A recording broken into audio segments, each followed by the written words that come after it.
As you well know, I offer knowledge. Everything I have learned. I will teach you economics, mathematics, philosophy, science. To read and write? Of course.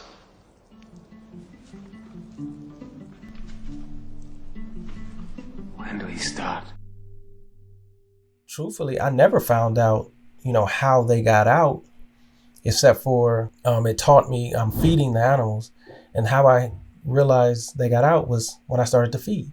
That's the only way I knew.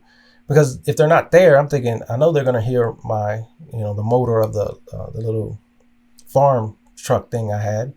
I know they're going to hear that. And I had to study where they came from. I had to sit and watch. And that was a blessing. So then I knew the problem. I knew where it was, and I knew how to fix it. And mind you, I didn't want to, and even when I did see where they were getting in and out, by the time they ate, I didn't get around fast enough because I had to jump over fences and different things before they got back out. So in essence, I had to figure out a different strategy there. And when you're doing things on a farm, like I said, I might be jumping around, but it's so many tasks. And this is all life to me. And the biggest task that I had, this is the largest task on the farm. They had the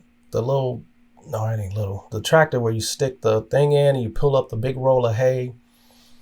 Like I said, what those things, 2,000 pounds, let's just go with that. That thing didn't have any brakes, or at least the brakes wouldn't work that good. And it was complicated for me to maneuver.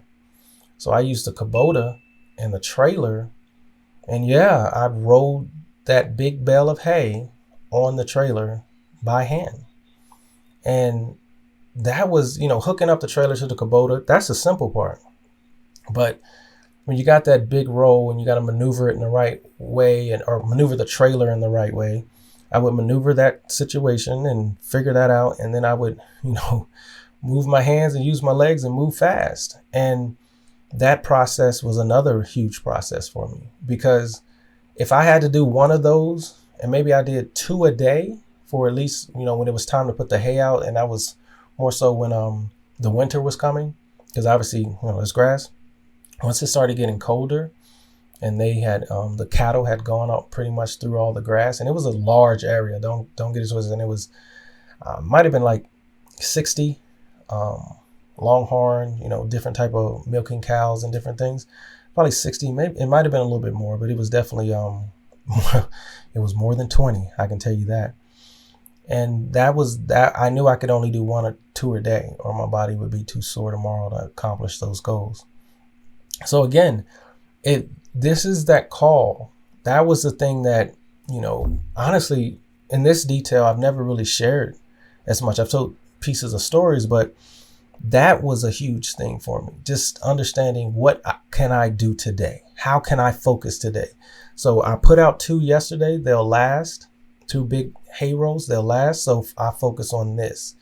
And then when the winter came, another task that, I had things running, y'all. Like I was like, everything's running smooth. The goat go over to this. It was probably about a 5-acre section fenced in. They would go, and it was a lot of small trees or, leaves and bushes and different things. And if anybody know anything about goat, they'll eat anything. So I would put them over in this section. I would leave them there for, I would say a day or so, maybe 2 days. And then I would bring them out so they could drink. And then truthfully, it was still a lot of vegetation back there. So they would kind of just wait at the gate, for me to say, you can go back. The goat had a little pond that they hung around with all the vegetation around. So I say goat, or maybe it says sheep. Maybe the sheep hung around a little pond, and that's where they would stay. They didn't like hanging out with the goat too much. Birds of a feather flock together. I kind of learned that very quickly. And sheep are so, and I know the Bible talks a lot about sheep. Sheep are so interesting to me. Sheep amongst wolves, I've heard all those things, but sheep, in essence, they were easy to find. They were always easy to find. And you're like, well, how was that? If you know anything about sheep, they're always bad. And like, I don't know when Toya would jump in and give her sheep impression, but they would always make noises, and I never had to really search out for where that group was. And it was about a group of 40 or 50. I would just have to sit not too long and listen. The goat, I ain't know where they were. I had to find them many a times. Many a times I would search different acreage of the farm to find the goat. Goat, they go under fence, they climb fence. They're just insane. Sheep, I know where they are, and they do not deviate far from where I would always find them. And a lot of that was when you're learning different groups, and it's like learning different. And to me, it was like I'm learning different groups of people and how they behave and why it's important that they behave this way or don't behave this way or whatever the case may be. You just learn so much, and the beauty that you see in these creatures becomes just amazing. There was a longhorn on the farm. I was scared as hell of him.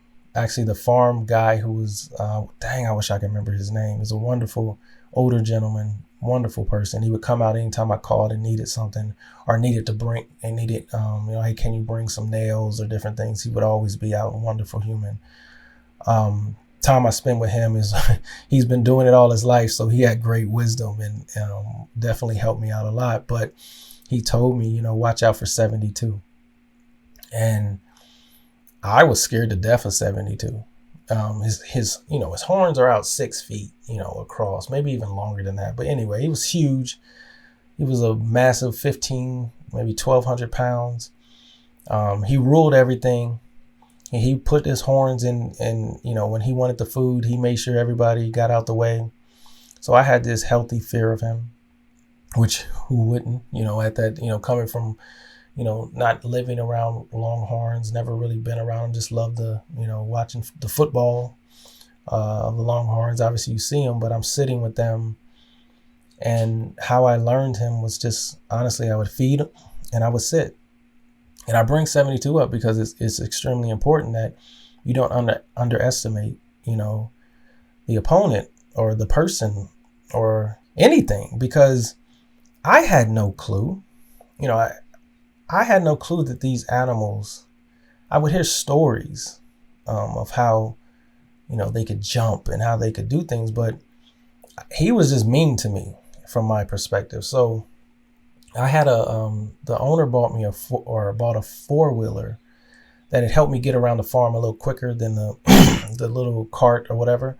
So I had a 4-wheeler he bought me. It had like swamp tires and everything. That thing was insane.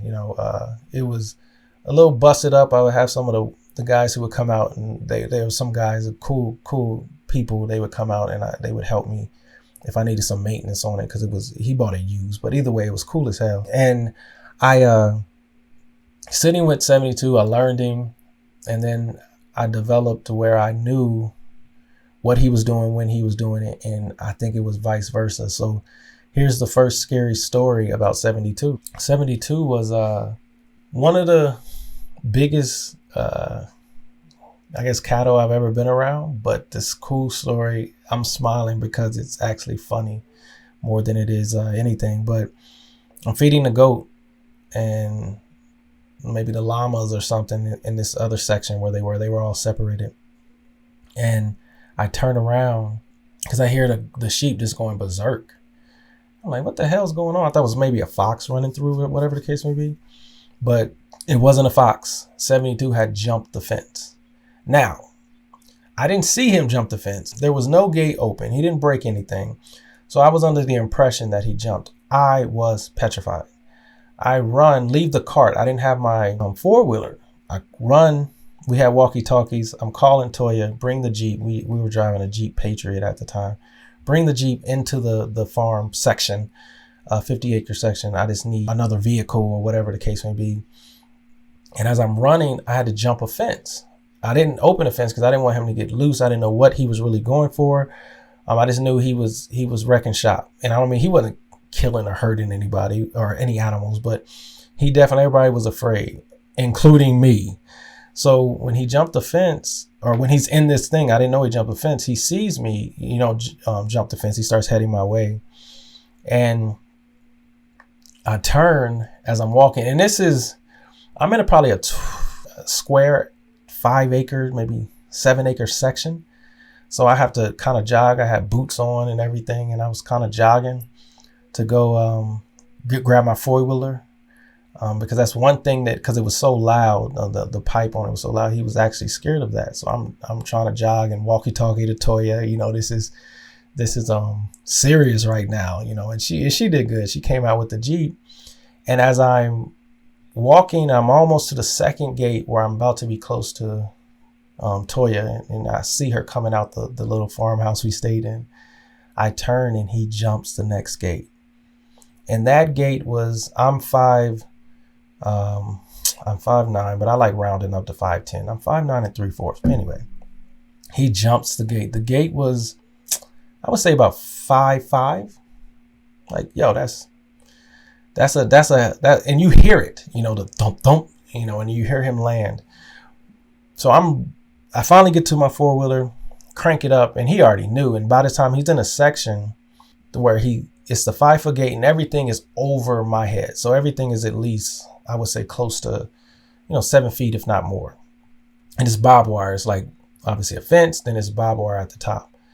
And I get on the 4-wheeler and I'm just after him because like I said, I knew he was scared of that, of spending so much time with him, or at least he would, control that or whatever, or find some discipline. He's misbehaving. He's not doing what he's supposed to do. But anyway, I'm buzzing the thing down there. I'm flying. And then I see him. He sees me. I was like, I could tell because he starts that trot, because he starts that trot of, okay, here he come with his nonsense, that scary thing.